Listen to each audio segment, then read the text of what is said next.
5 ఏళ్ల వాడు సాధించే విజయం ఏమిటంటే పక్క తడపకుండా ఉంటే చాలు. 10 ఏళ్ల వాడు సాధించే విజయం ఏమిటంటే విడిగా పడుకోగలిగితే చాలు.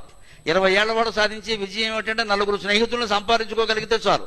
30 ఏళ్ల వాడు సాధించే విజయం ఏమిటంటే సంపూర్ణంగా శృంగార సౌఖ్యాలన్నీ అనుభవించగలిగితే చాలు. హిందూయిజం అలాగే ఉంటుంది. 40 ఏళ్ల వాడు సాధించే విజయం ఏమిటంటే తర్వాత జీవితాంతానికి సరిపడ సంపాదించగలిగితే చాలు. 50 ఏళ్ల వాడు సాధించే విజయం ఏమిటంటే మళ్ళీ 40 నుంచే రౌండ్ అవుతూ ఉంటాయి.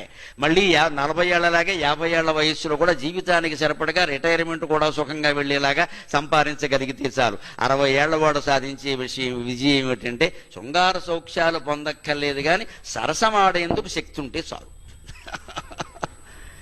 కాస్త కాఫీ గ్లాస్ ఇచ్చేటప్పుడు ఆ చెయ్యాలా ముట్టుకోవడం, ఇంకా ఇప్పుడు కూడా మీరు మానలేదు, ఏం మానుతాం, నువ్వు అంత అందంగా ఉన్నావు అని అంటూ ఉండాలి. ఓ మాట, ఓ డైలాగ్ ఆ మాత్రం ఉండాలి. అప్పుడు ఆడాళ్ళు కూడా కాస్త ఉత్సాహంగా ఉంటారు. అదే మొత్తం జాబగారిపోయాడు మనిషి అంటారు. శృంగార సౌఖ్యాలకు సంబంధించిన విషయం కాదు కానీ ఆ సరసం, ఆ చమత్కారం అది మర్చిపోక్కర్లేదు. కాస్త ఆవిడ తాంబూలం ఇవ్వమనాలి, ఆవిడ ఇస్తూ ఉంటే మనం తాంబూలం కొరకూడదు, వేలు కొరకాలి. అది లెక్క. పూర్వకాలం దాంపత్యాలు 70 ఏళ్ళు ఎందుకు సాగంటే వేలు కొరకబట్టి సాగే, అన్నింటిలో వేలెడితే సాగవు. 60 ఏళ్ళకి ఏమిటంటే 30 ఏళ్ళప్పుడు శృంగార సౌఖ్యాలన్నీ పొందలేకపోయినా ఆ సరసం, ఆ చమత్కారం ఉంటే చాలు. 70 ఏళ్ళకి గొప్ప విజయం ఏమిటో తెలుసా?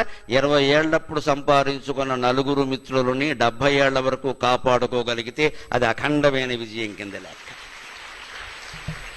80 ఏళ్లకు మళ్ళీ గొప్ప విజయం ఏమిటో తెలుసా? అప్పుడు కూడా ఎవరూ తోడు లేకుండా ఒంటరిగా పడుకోగలిగితే ఇది గొప్ప విజయం కింద లెక్క. 85 ఏళ్లకు గొప్ప విజయం ఏమిటో తెలుసా? మళ్ళీ పక్క తడపకుండా ఉంటే ఇది గొప్ప విజయం. 85 ఏళ్ళు దాటిన తర్వాత విజయం ఏమిటో తెలుసా? బతకడమే గొప్ప, ఇంకేం అక్కర్లేదు. బతికి ఉండడమే ఘన విజయం. అంటే జీవితంలో విజయాలు ఉంటే ర్యాంకులు సాధించడం, కలెక్టర్ అవ్వడం, కాకరకాయ అవ్వడం, ఈ దరిద్రపు మాటలు చెప్పకండి.